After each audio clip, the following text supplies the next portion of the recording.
오늘은 우리가 그동안에 광고 말씀드렸던 것처럼 선교 주일로 우리가 이제 지키면서 멀리에 계신 우리 박대원 목사님을 초청을 했습니다. 여기에서 비행기로 가도 한 3시간 넘게 한 4시간 가야 되는 그런 거리고, 또 거기에서 퍼스에서 2시간을 또 차를 타고 내려가야 되는 이제 그런 거리에서 먼 길을 오셨습니다. 그리고 또 우리 지금 범버리 교회 성도님들은 우리 유튜브로 이렇게 들어와서 우리랑 같이 예배를 하고 있는데, 문제가 이제 우리 교회 그 인터넷이 너무 그 스탠다드 인터넷을 써가지고 아마 버퍼링이 좀 많이 날 것 같아요, 들으시는 분들은. 그래서 그것도 이제 우리가 이제 바꿔야 될 거고, 어쨌거나 그 멀리에서 그 퍼스 시내도 아니고 그 멀리에서 몇 명 얼마 없는 그 한인들을, 또 청년들을 위해서 그렇게 사역을 하고 있습니다. 워킹 홀리데이 온 그 청년들, 우리가 어떻게 보면 큰 소망이 없어 보이는, 인간적으로 보면, 하지만 거기에도 우리 주님이 계시고 한국 사람들이 있고 또 복음을 받을 사람들이 있어서 거기에서 사역을 하시는 이 박대원 목사님, 오늘 나오셔서 거기 그때 계셨습니까? 말씀을 증거해 주시겠습니다. 너무나도 반갑습니다. 이 자리에 벌써부터 한 10여 년 전에 제가 이 자리에 처음 섰었고요. 그 뒤에 오랜 시간 지나서 다시 이렇게 여러분들 만나게 되니까 너무나도 반갑습니다. 말씀해 주신 대로 범벌이라는 조금 한 6만 명 정도 인구 되는 곳에 잠시 소개해 드리자면 뭐 고기 공장도 있고 여러 농장들도 있습니다. 그래서 청년들이 세컨 비자, 더드 비자 따로 이제 오시는 곳이거든요. 이제 와서 함께 하는 분들도 많이 계시고, 또한 그곳에 거주하는 분들도 많이 계십니다. 예, 그래서 많이라고 하기에는 좀 적네요. 같이 함께 그 자리에서 복음을 듣고자 하는 분들과 함께 하고 있습니다. 여기 시드니에 오니까 놀랍네요. 오랜만에 와서 그런지 너무너무 복잡해서 막 처음에 운전하고 오는데 내가 여기서 사고를 안 내고 운전할 수 있을까라는 생각이 들 정도로 굉장히 복잡한데, 여튼 이곳에 오래 시간이 지났지만 함께 이렇게 뵙게 돼서 너무나도 좋습니다. 여러분들께 오늘 거기 그때 계셨습니까? 함께 말씀을 나누고자 하는데요. 여러분들이 오늘 이 시간이 끝나면, 먼저 광고를 드리자면 오늘 오전 말씀과 오후 말씀이 연결이 됩니다. 그 말씀인즉 여러분들 오늘 들으셨으면 오후까지도 꼭 함께 오셔서 말씀을 함께 해주시면 좋을 것 같습니다. 여러분들께서는 어떤 책을 좋은 책 혹은 재밌는 책이라고 생각을 하십니까? 여러 의견이 있을 수 있겠지만 제가 생각하기에 좋은 책이라고 한다면 정확한 사실이나 긍정적인 역할에 충실한 책이 좋은 책이 아닐까 생각을 합니다. 그래서 과학책이 되었든 소설책이 되었든 간에 누군가 읽었을 때에 양질의 지식이나 선한 영향력을 갖추게 한다는 책이면 좋은 책이 되겠습니다. 그렇다고 좋은 책이 다 재밌는 것은 아닙니다. 그렇지요? 의학서적이 굉장히 좋은 책이긴 하지만 저희들이 의학에 관심이 없다면 그저 너무나도 지루한 책이 될 수 있습니다. 좋은 책이긴 하나 재밌는 책은 아니라는 것입니다. 그렇다면 재밌는 책은 또 어떤 책일까요? 재밌는 책이라 함은 나에게 무엇인가 투영을 하여 내가 그 책에서 즐거움을 느끼게 하는 책이 재밌는 책이겠지요? 그런데 재밌는 책이 또 다 좋은 책은 아닙니다. 재밌는 책 중에는 단순히 우리의 감성을 자극해서 우리에게 도파민만 나오게 하는, 우리에게 그냥 즐거운 읽을 거리만 주는 책도 있기 때문입니다. 그런 의미에서 요즘 책을 읽는 인구가 많이 줄어든 것 같습니다. 이유가 뭐냐면 여러분들 손안에 갖고 계신 모바일 폰, 집에 있는 TV를 통하여서 가장 강한 감성만을 우리에게 주는 프로들이 많이 있지요. 뭐 쇼츠를 뿐만 아니라 우리에게 단순한 기쁨만 주는 그런 것들이 많이 있기 때문에 우리가 읽어서 얻어야 되는 책을 멀리하게 되는 경우가 많이 있습니다. 그런데 그 쇼츠나 동영상들이 재밌는 이유가 무엇이지요? 그곳에 등장하는 주인공을 나와 하나로 만들어서 내가 이걸 하면 너무 재밌겠다 싶은 것들이지요. 그래서 드라마 여러분들 정말 재밌게 많이 보시죠. 하지만 성경책 보면은 어떻습니까? 조금 지루해지지요. 오늘 그 얘기와 함께 더 깊은 얘기를 한번 나누었으면 좋겠습니다. 책의 주인공과 나를 하나로 만드는 방법, 우리 한번 그 얘기를 나눠보고자 합니다. 그렇다면 여러분들 조금 전에 말씀드린 성경책 왜 안 읽는 걸까요? 여러분들 성경책 이제 다 있으시잖아요.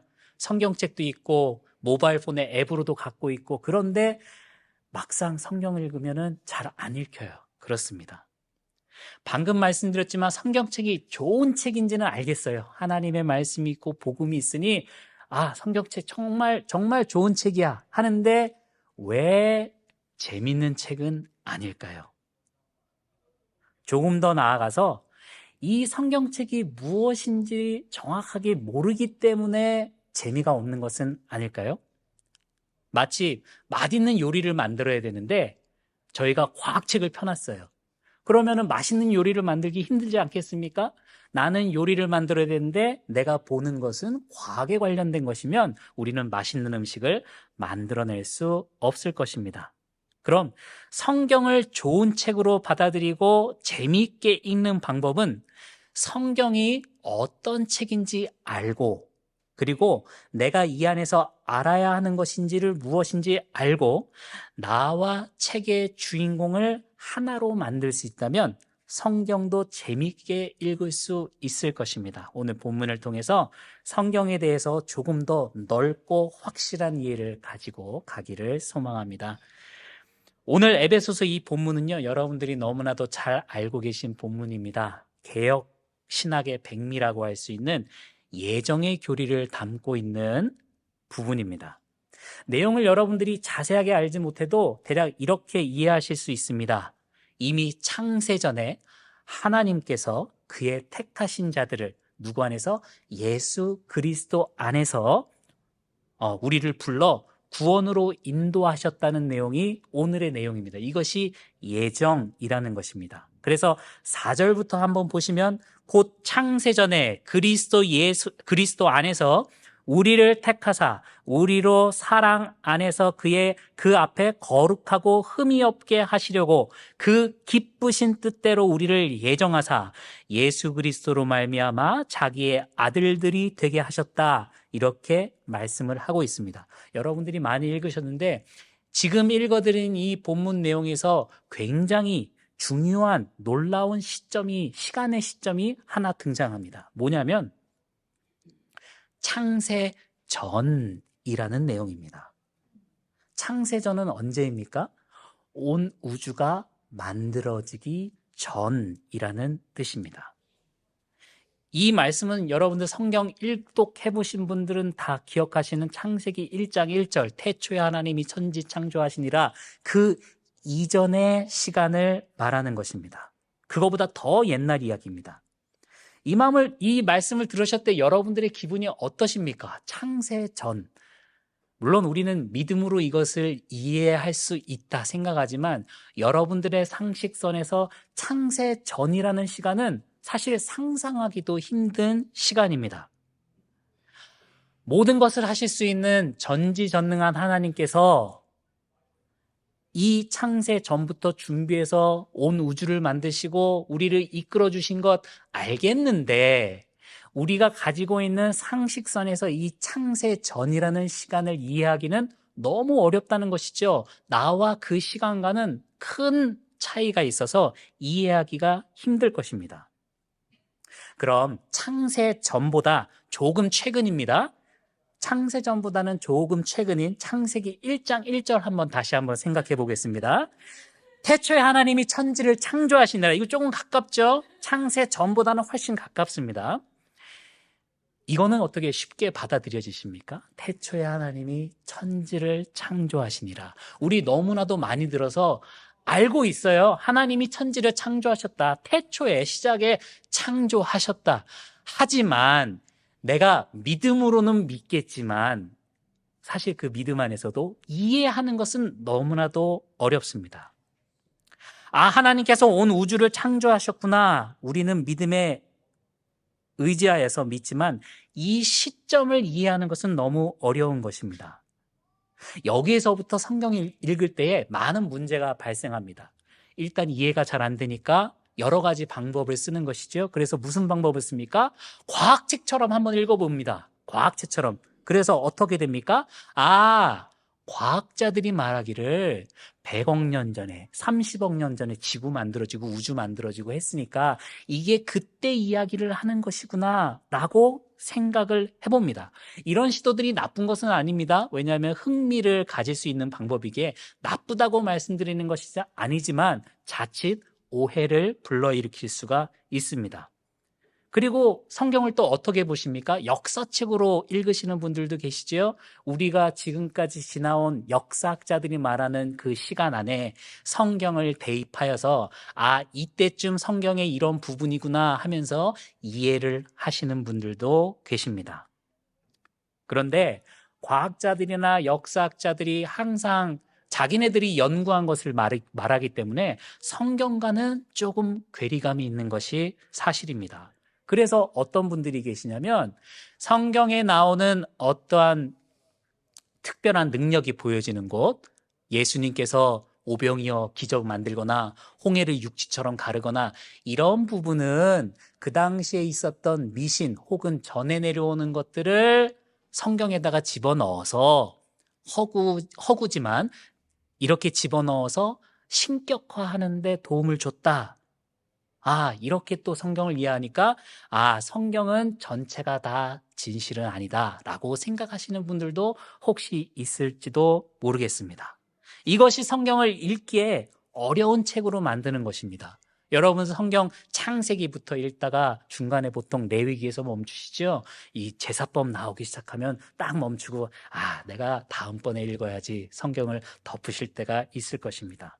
성경이 어떤 책인지 무엇을 말하는지 감을 잡기가 어렵기 때문입니다. 그래서 성경을 가르칠 때 많은 방법들이 동원이 되는데 그 중에 하나가 위인전처럼 있는 것입니다. 성경 처음부터 여러 위인들이 어떻게 하나님께 쓰임을 받고 어떤 하나님의 일을 하였는지를 공부하면서 위인전처럼 배우는 것이죠. 참 많은 이득이 있지만 이것도 어느 때는 어떠한 한 인물의 좋은 점 혹은 부각되는 것만 배우다 보니까 하나님께서 이 사람의 약한 점은 어떻게 다루셨는지, 이 사람도 하나의 죄인일 뿐인데 라는 부분을 배우기가 어려울 때가 있습니다. 객관적이긴 하나 그냥 역사책처럼 보이게 하는 방법일 수 있다는 것입니다.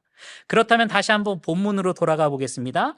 4절부터 7절까지 여러분들이 이 짧은 구절에서 가장 많이 등장하는 등장인물을 한번 찾아보십시오. 물론 사람이 아닐 수도 있지만 한번 등장인물이 누가 등장하는지 찾아보십시오. 눈으로 쭉 읽으시면 금방 찾으실 수 있습니다. 첫 번째는 누구시죠? 하나님이시죠.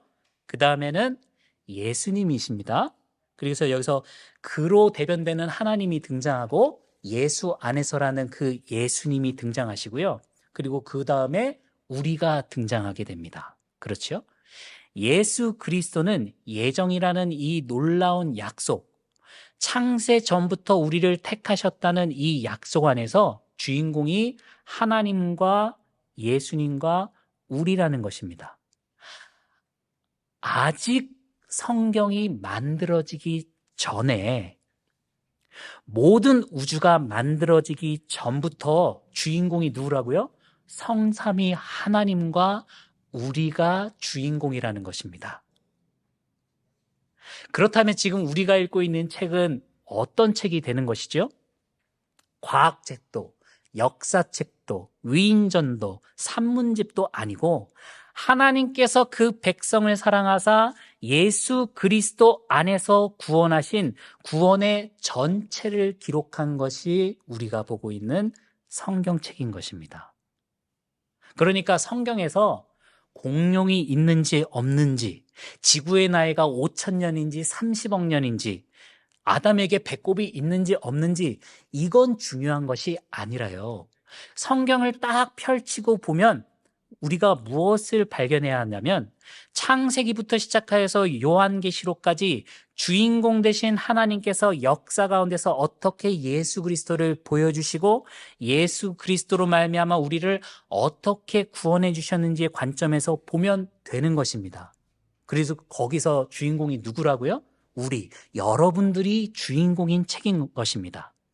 그래서 이 관점을 예전에 또 이렇게 들어보셨을 것입니다. 다르게 표현하는 방법이 구약책은 오실 예수님에 관한 책이고 신약책은요, 오신 예수님과 다시 오실 예수님에 관한 책이다. 들어보셨지요? 이렇게 여러분들이 들어보셨을 것입니다.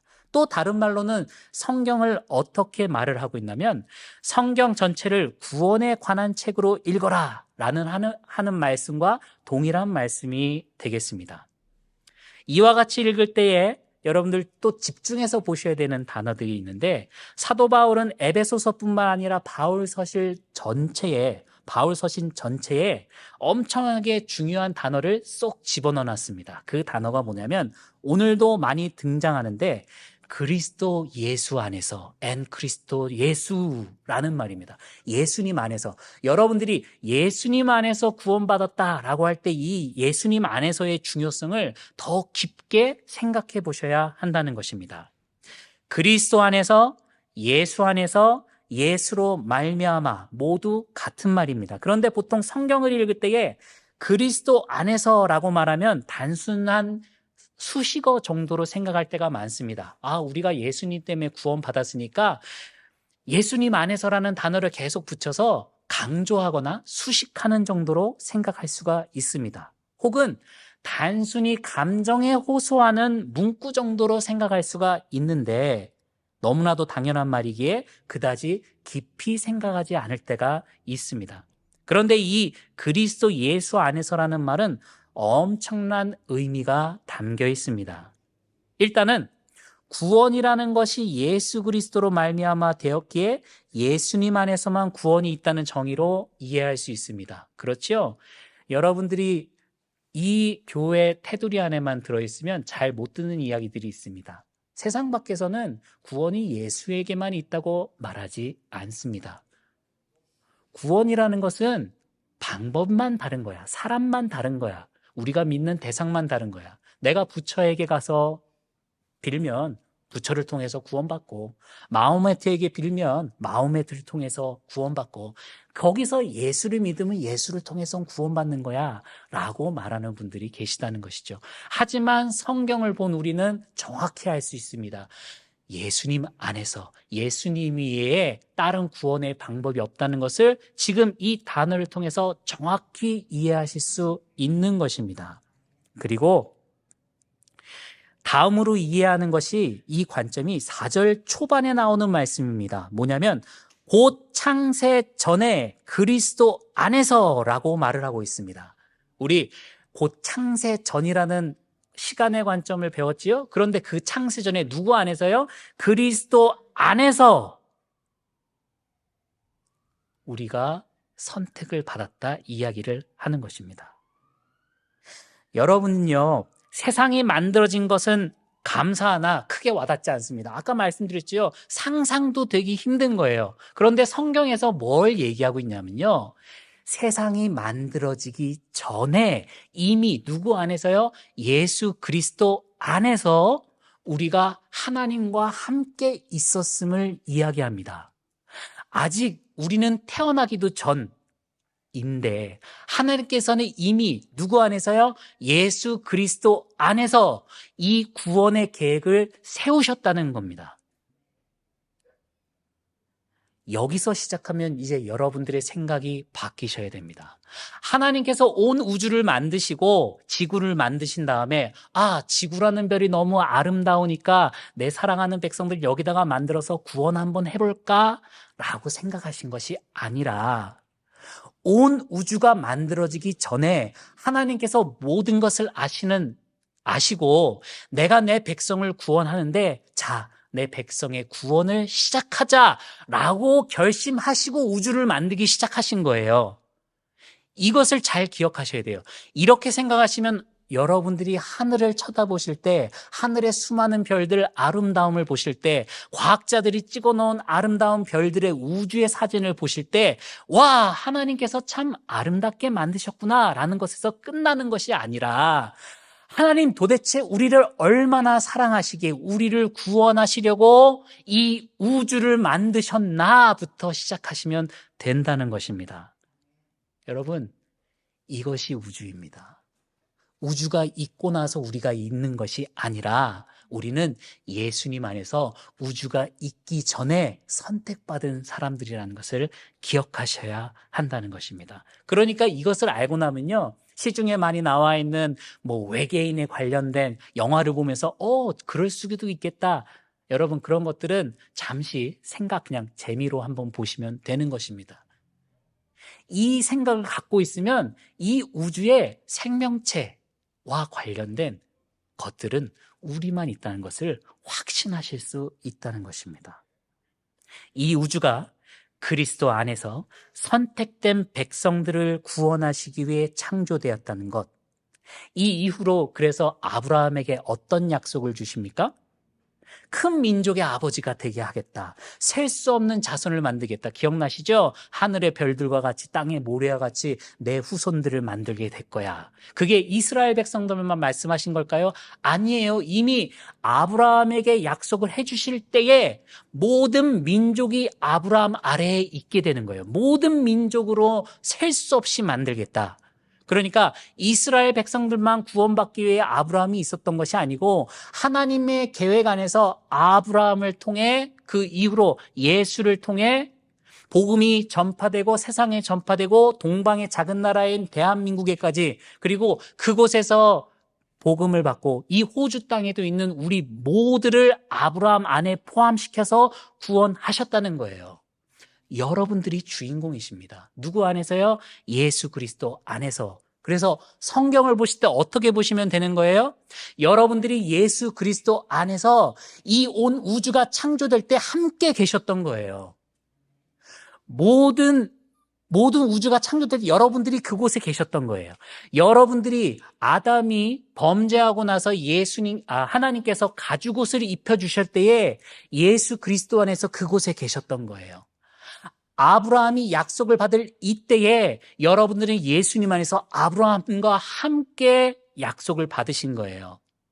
여러분들이 다윗이 골리앗과 물매질을 하면서 싸우는 그때에 여러분들이 그곳에 함께 계셨던 거예요. 솔로몬이 성전을 만들 때에 여러분들이 그곳에 계셨던 거예요. 예수 그리스도가 십자가에 달리실 때에 여러분들은 그곳에 함께 계셨던 것입니다. 마지막 날 예수님 다시 오실 때에 여러분들 그곳에 계십니다. 여러분, 성경이 그런 책이에요. 여러분들이 보시는 그 성경책 안은 그곳에 등장하는 여러 인물들만 있는 것이 아니라 여러분들도 예수 그리스도와 함께 그 주인공이 되어 그곳에 있었던 것입니다. 하나 더 확인을 해드리겠습니다. 조금 전에 예수님이 십자가에 계셨을 때에 우리도 거기 있었다. 여러분 거기 계셨습니까? 피 흘리시는 예수님 피 흘리실 그때 거기 계셨습니까? 이렇게 하면 믿음으로 또 받아들이게 되죠. 맞아요. 내 구원 받았으니까 나 예수님 십자가 있을 때 함께 있었습니다. 하지만 성경은요, 확실하게 우리가 거기 있었다고 얘기해 줍니다. 놀라우시죠? 전 거기 없었는데요. 예수님이 십자가에 달리실 때에 십자가 아래에 여러 명의 인물이 등장합니다. 그곳에 요한도 있었고 또 마리아가 등장하게 됩니다. 예수님의 어머니 마리아와 여러 마리아들만 동장을 해요. 굉장히 강조입니다. 나중에 복음서를 한번 찾아보세요. 그곳에 마리아, 다른 마리아 하면서 마리아가 등장합니다. 마리아라는 여성이 왜 그곳에 이렇게 많이 등장하게 될까요? 마리아라는 이름은요, 쫓아가게 되면, 그 어원을 쫓아가게 되면 마라라는 단어로 올라가게 됩니다. 여러분, 마라 많이 들어보셨죠? 구약 성경에 보면 마라라는 것이 등장하게 됩니다. 언제 등장하죠? 마라의 쓴물. 어떤 일이었습니까? 이스라엘 백성이 출애굽하고 나서 물이 없으니까 하나님께 원망합니다. 아니, 우리를 지금 여기까지 보내가지고 이 광야에서 목말라서 죽게 만들려고 합니까? 라고 하면서 대들지요. 그때 하나님께서 물을 주십니다. 이 마라에 물을 주시는데 물이 써요. 그랬더니 명령을 하십니다. 나뭇가지를 던져서 그 물에 던져라. 나뭇가지를 던졌더니 물이 달게 되어서 이스라엘 백성들이 그것으로 목을 축이게 됩니다. 이 내용이 신약에 와서 어떻게 설명이 되는 것입니까? 아, 예수님의 십자가, 마라의 쓴물, 바로 인간의 죄를 대표하는 이 마라라는 것이 예수 그리스도의 십자가라는 나뭇가지가 던져지게 되니 이제 예수 그리스도의 십자가, 그 보혈의 십자가, 우리의 죄를 사하시는 그 십자가를 믿는 자는 죄의 쓴물에서 구원의 단물로 변화하게 된다. 이것이 마라의 쓴물에 담겨 있는 내용입니다. 그래서 그곳에 마라라고 되는 마리아들이 있는 거예요. 그러면 그 마리아는 누굽니까? 죄를 가지고 있는 모든 죄인들, 특히 우리와 같이 예수 그리스도로 새 생명을 얻게 된 사람들이 예수 그리스도와 함께 있었다는 내용입니다. 여러분들이 거기 있었어요. 우리가 그곳에서 예수 그리스도와 함께 있었다는 이야기입니다. 여러분들이 성경을 읽으실 때 바로 내가 그곳에 있었다는 것을 확신하며 읽으셔야만 한다는 것입니다. 그리고 나면 예전에는 나를 구원해 주시기에 피 흘리신 예수님의 십자가 감사합니다 라는 감사의 정도에서 더 기뻐지는 거예요. 내가 그곳에서 예수님의 피 흘리심을 직접 보았고 내가 예수님의 부활과 함께 했다는 사실이, 내가 거기 있었다는 사실이 느껴지게 되는 것입니다. 이것을 확인하고 나면 이제 무엇이 되는 거예요? 예수님께서 다시 오실 그날 내가 그곳에 벌써 있다라는 것을 확인하시는 겁니다. 그 얘기를 오늘 오후에 한다는 것입니다. 여러분 꼭 오셔야겠지요? 이제 여러분들께 질문 드립니다. 여러분 세상이 만들어질 때에 하나님께서 아브라함으로 구원을 약속하셨을 때에 예수님께서 십자가에 돌아가시고 부활하셨을 그때에 여러분 그곳에 계셨습니까? 여러분들이 이 마음을 가지고 다시 한번 성경을 펴보십시오. 태초에 하나님이 천지를 창조하셨느니라. 내가 상상하기 힘들지만 하나님 그 창조가 나 때문에 시작하셨군요. 이제는 성경을 보실 때 다른 눈으로 읽히실 수 있을 것입니다. 성경을 읽으실 때 모든 성경이 예수 그리스도 안에서 예수님으로 말미암아 연결되어 구원의 소망의 확신을 가지고 살아가시기 바랍니다. 선교주의를 맞이하셔서요. 제가 여러 가지 이제 생각을 하면서 처음 목사님께서 설교 부탁을 하셨을 때부터 계속 생각하면서 어떤 말씀을 드려야 할까? 하다못해 내가 그곳에서 어떤 생활을 하고 있는지 말씀드려야 될까? 여러 가지 생각을 했는데 다 필요 없더라고요. 다시 원론적인 이야기. 우리가 왜 선교를 하는 거죠? 예수님의 사랑 때문에, 구원 때문에 해야 되는데 내가 정확하게 구원을 알지 못하면서 다른 사람들에게 구원을 이야기한다? 그거는 맞지 않는 것 같습니다. 물론 여기 계신 분들, 많은 분들이 확실하게 구원에 대해서 이해하고 계시겠지만 여러분 다시 한번 그 생각을 성경에 처음부터 내 존재라는 것이 2025년 지금 살아있는 이 정도가 아니라 영원 전부터 하나님의 계획 안에서 예수 그리스도 안에서 선택받고 지금에 이르기까지 된 자구나. 여러분 꼭 기억해 주시기를 바랍니다. 여기 계신 모든 성도님들이 이제는 성경을 통해서 더욱 하나님의 은혜를 경험하시기를 바랍니다. 언제나 말씀과 함께 선교하시고 말씀과 함께 살아가시는 복된 성도님들 되시기를 간절히 소망합니다. 아멘.